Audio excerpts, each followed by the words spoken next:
Hello dear legal aspirants, welcome to MK legal Shiksha the way of learning. Dear legal aspirants, previous जो lecture था वहाँ पे हमने section 3 के बारे में बात की थी। सेक्शन 3 बहुत ही इम्पॉर्टेंट सेक्शन है और साथ ही साथ आपके एमसीक्यू बहुत बनते हैं यहाँ से, इसीलिए वो पूरा लेक्चर हमने सिर्फ सेक्शन 3 पे सेंट्रिक रखा। और आज चैप्टर 2 में जो 3 से लेकर 9 तक ऑफेंस ऑफ एट्रोसिटीज़ की बात करता है। कौन से ऑफेंस? एट्रोसिटीज़ के ऑफेंस, यानी कि अत्याचार के जो अपराध होते हैं अत्याचार के, उसके बारे में बात करता है। तो ये पार्ट 2 रहेगा, जहाँ पे आज हम सेक्शन 4 से 9 तक डील करने वाले हैं। अगर आपने सेक्शन 3 का अभी तक लेक्चर नहीं देखा है तो उसका लिंक डिस्क्रिप्शन में है, उसको ज़रूर देख लें। बहुत इंपॉर्टेंट सेक्शन है, उसको समझना बहुत ज़्यादा ज़रूरी है। That section is just as good as soul of this SC/ST prevention of atrocities act 1989। चलिए आज हम स्टार्ट करते हैं नेक्स्ट। सेक्शन 3 में हमने एक स्टोरी के माध्यम से, एक ट्रिक के माध्यम से देखा था कि जितने A से लेके Z, ZA, ZB और ZC, और इसके अलावा ये तो सब सेक्शन 1 में थे, और सब सेक्शन जो 3 का सब सेक्शन 2 है वहाँ पे IPC के ऑफेंसेस के साथ मिलके हमने उसको पढ़ा था, जहाँ फैब्रिकेटिंग ऑफ फॉल्स एविडेंस, जो पनिशमेंट्स यहाँ दी गई हैं वहाँ से MCQ आपके ज़रूर बनते हैं। तो विदाउट डिले आगे चलते हैं। अगर अभी तक आपने चैनल को सब्सक्राइब नहीं किया तो सब्सक्राइब जरूर कर लें और साथ ही बेल आइकन को प्रेस करें, जिससे जो कमिंग वीडियोज हैं उनके अपडेट्स आपको मिलते रहें। अब हम सीधे अपने बेर एक्ट पे चलते हैं। बेर एक्ट क्या कहता है? Section 4, punishment for neglect of duties. देखिए, जब आपने सेक्शन 3 के सब सेक्शन 2, सेक्शन 3 का सब सेक्शन 2 के क्लॉज 7 को आपने पढ़ा था, तो वहाँ मैंने बात की थी कि एग्रावेटेड फॉर्म हो जाती है when any offense is done by a person who is duty bound to prevent it, यानी कि जब रक्षक ही भक्षक बन जाता है तो वहाँ थोड़ी सी जो है एग्रावेटेड हो जाती है, इसलिए लेस देन 6 मंथ के बजाय लेस देन 1 ईयर, सीधी सी डबल हो जाती है मिनिमम पनिशमेंट। अब यहाँ भी क्या बात कर रहा है कि अगर कोई पब्लिक सर्वेंट है, ठीक है, not being a member of SC and ST, वो SC ST से बिलोंग नहीं करता है, विलफुली नेग्लेक्ट करता है अपनी ड्यूटीज़ की जो अंडर दिस एक्ट उसको करनी चाहिए थी, तो उसको जो सज़ा मिलेगी कितनी मिलेगी? 6 मंथ की मिनिमम और 1 ईयर तक दी जा सकती है। यानी कि मिनिमम आपका 6 महीने की सज़ा, और कहाँ तक दी जा सकती है? मैक्सिमम आपके 1 ईयर तक दी जा सकती है। अंडरस्टूड? फाइन की बात यहाँ नहीं की गई है। अब ड्यूटीज़ क्या होंगी, ऐसी कौन सी ड्यूटीज होंगी? ठीक है, आपने अपराध तो बता दिया, तो जो उपधारा 2 है 4 की, वो उपधारा 2 आपको बताती है कि वो ड्यूटीज़ क्या क्या होंगी। जैसे कि to read out the information given orally and reduce to writing by officer in charge of the police station. इसको प्रैक्टिकल अप्रोच से समझिएगा आप। सेक्शन 154 ऑफ CRPC में आप पढ़ते हैं, जब कोई FIR लिखवाने आता है तो वो ओरली या रिटर्न दोनों फॉर्मेट में दे सकता है। अगर वो ओरली देता है, SHO will reduce it into writing और make it reduce into the writing. SHO या तो खुद लिखेगा या लिखवाएगा। ऐसा होने के बाद वो उसको बताता भी है, पढ़ के सुनाएगा कि आपने क्या क्या, जो आपने बोला है मैंने वही चीज़ें लिखी हैं, और तब उसके वहाँ पे हस्ताक्षर लेते हैं। ये वो ड्यूटी बाउंड है। लेकिन अगर कोई SC ST का व्यक्ति उसके पास आता है और वो ऐसा नहीं करता तो उसे सेक्शन 4 के तहत सज़ा मिल सकती है। To register a complain FIR under this act and other relevant provision और to register it under the appropriate section of this act.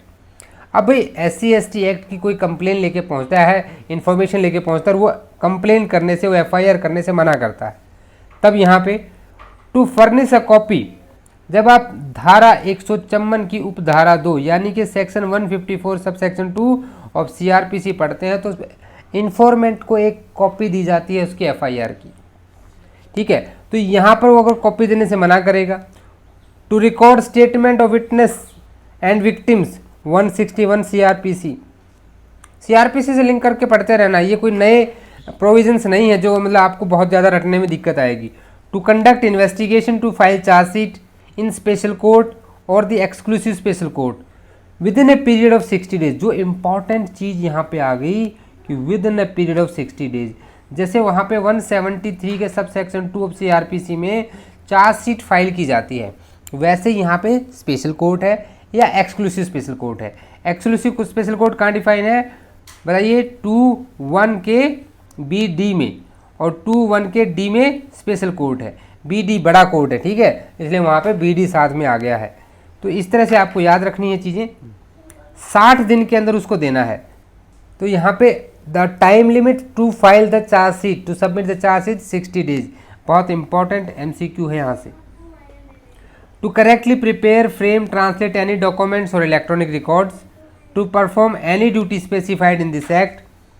अब प्रोवाइजो क्या कहता है यहाँ पे, प्रोवाइजो कहता है कि the charges in this regard against public servant shall be booked on the recommendation of an administrative inquiry.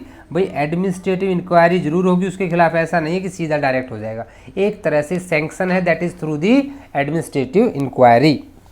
Sub section 3 कहता है the cognizance in respect of any dereliction of duty referred in sub section 2 by a public servant shall be taken by special court or exclusive special court and shall give direction for the penal proceeding against such public servant।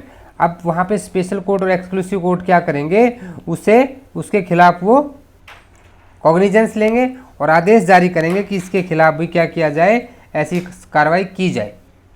ये आपका section 4 है। किससे related बात करता है ये specially बात करता है पब्लिक सर्वेंट से रिलेटेड, ठीक है। इसको आप याद रखेंगे। 2015 के अंदर इसको चेंज कर दिया गया था, ठीक है। 2015 से पहले बहुत कम छोटा सा था, ये ड्यूटीज़ वगैरह सब डाली गई हैं 2015 के अमेंडमेंट में डाली गई, लगभग पूरा का पूरा सेक्शन ये चेंज कर दिया गया था, ठीक है। अब चलते हैं नेक्स्ट है हमारा सब सेक्शन 5। मान लीजिए, देखिए पहले तो MCQ यहाँ से 100% बनेगा, पहले आ चुका है MCQ कि सेकेंड टाइम कन्विक्शन पे कितनी सज़ा मिलेगी, तो which shall not be less than 1 year. ये आपका MCQ है, कम से कम 1 साल तो मिलेगी दूसरी बार, यानी कि जहाँ कम से कम 6 महीने का प्रावधान था, दूसरी बार अपराध करोगे तो कम से कम 1 साल हो जाएगी, या फिर एक्सटेंड कर सकते हैं उसको कहाँ तक, जहाँ तक उसकी अपराध की सज़ा का प्रावधान है, 7 ईयर्स या 5 ईयर्स, जहाँ तक भी हो जाती है सज़ा। Enhanced punishment link with section 5 को रीड विद, किसके साथ रीड करेंगे हम, section 75 of Indian penal code. अगर जब कोई चैप्टर 12 में या चैप्टर 17 का कोई अपराध करता है, उसको 3 साल तक की सज़ा हो चुकी है, 3 साल या उससे ऊपर की सज़ा, तो सेकेंड टाइम उसको 10 ईयर्स और लाइफ इम्प्रिजमेंट मिल सकती है। इनहेंस पनिशमेंट का कॉन्सेप्ट आपका IPC में आ जाता है, ठीक है, इसको वहाँ से लिंक कीजिएगा। Section 6 application for certain provision of the Indian penal code. IPC की कुछ धाराएं यहाँ भी लागू होती हैं, स्पेसिफिकली इसने बता दिया एक्सप्रेसली। जो सेक्शन 34 है कॉमन इंटेंशन, किसकी बात कर रहा है ये, कॉमन इंटेंशन, जहाँ 2 या 2 से अधिक लोग क्या करते हैं, इन फर्दरेंस ऑफ कॉमन इंटेंशन कोई एक्ट करते हैं, ऑफेंस करते हैं, ऐसा ओमिशन करते हैं, तो वो किस में बुक होते हैं, सेक्शन 34 में। चैप्टर 3 किससे रिलेटेड बात करता है, चैप्टर 3 आपका किससे रिलेटेड बात करता है, ये पनिशमेंट से रिलेटेड बात करता है। कहाँ से कहाँ दी गई है पनिशमेंट, 53 से लेकर के 53 में आपकी पनिशमेंट्स की टाइप बताई गई हैं, ठीक है, और वहाँ से लेके कहाँ तक आपकी पनिशमेंट्स जाती हैं, तो 75 तक आपकी पनिशमेंट जाती हैं, चैप्टर 3 ऑफ IPC। उसके बाद चैप्टर 4 जनरल एक्सेप्शंस हैं, कहाँ से कहाँ, 76 से 106 तक, mistake of act, mistake of law, accident, doli, incapax, insanity, consent, related trifling act, right of private defence, ये पूरा एक बंच है जिसको हमने IPC में बहुत अच्छे से डील किया था। देन चैप्टर 5 अबेटमेंट 107 से 120 तक, और chapter 5A criminal conspiracy 120A और 120B।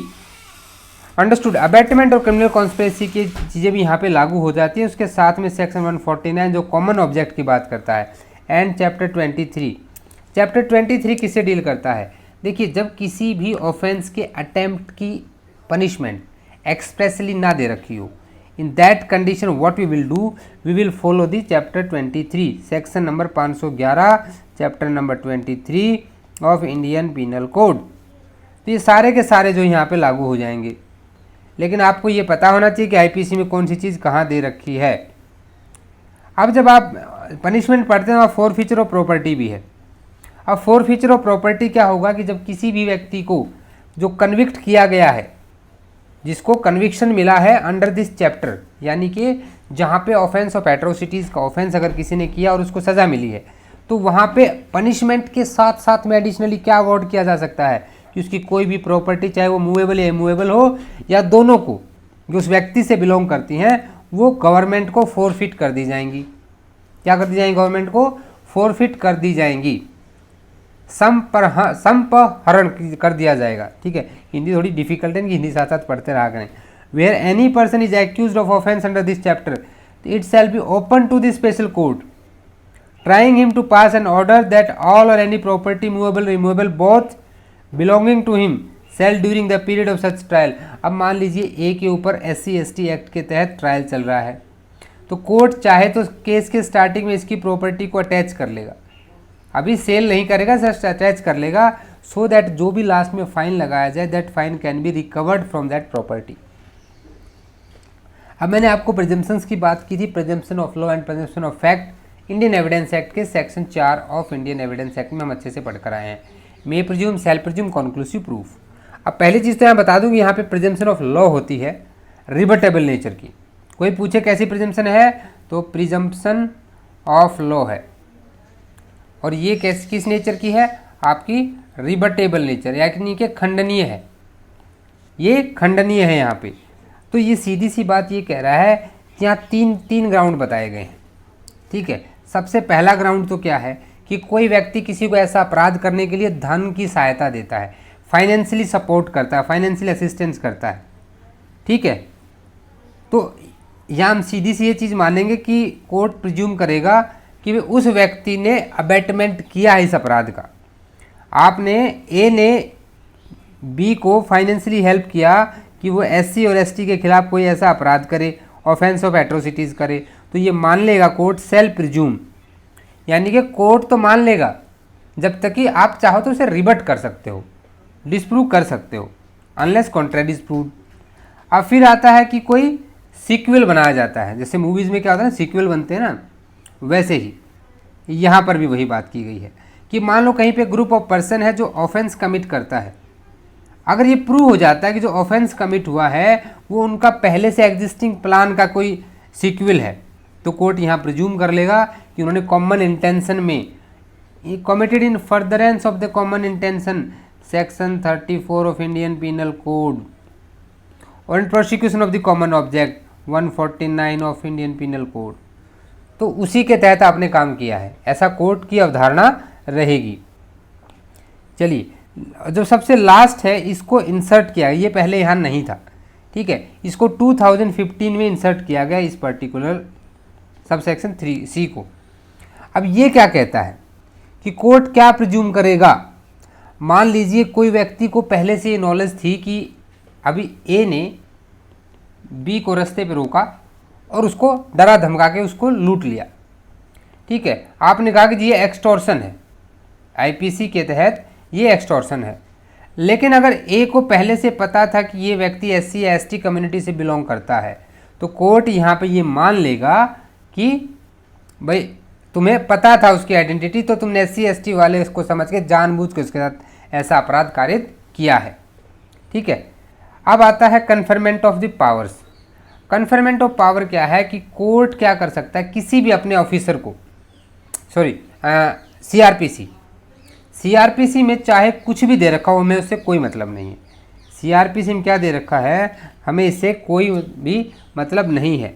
स्टेट गवर्नमेंट यहाँ क्या कर सकती है, इन ऑफेंस के प्रिवेंशन के लिए तो पावर कन्फर करेगा कौन? सबसे पहली बात तो ये आती है, तो state government will do for the prevention and कॉपिंग with the way offence under this act, या फिर फॉर एनी केसेस और क्लास ऑफ और ग्रुप ऑफ केस, कोई ऐसे केस है जिनके लिए एक स्पेशल ऑफिसर को क्या कर दिया जाता है, अपॉइंट कर दिया जाता है, तो वहाँ पे क्या करेगा, अपने ऑफिशियल गैजेट में किसी भी ऑफिसर ऑफ स्टेट को, ऑफिसर ऑफ स्टेट गवर्नमेंट कोई भी अधिकारी हो सकता है, उसको ये पुलिस अधिकारी के द्वारा जो पावर इस्तेमाल की जानी चाहिए थी वो सारी पावर देता है, जबकि वो व्यक्ति पुलिस से रिलेटेड नहीं है।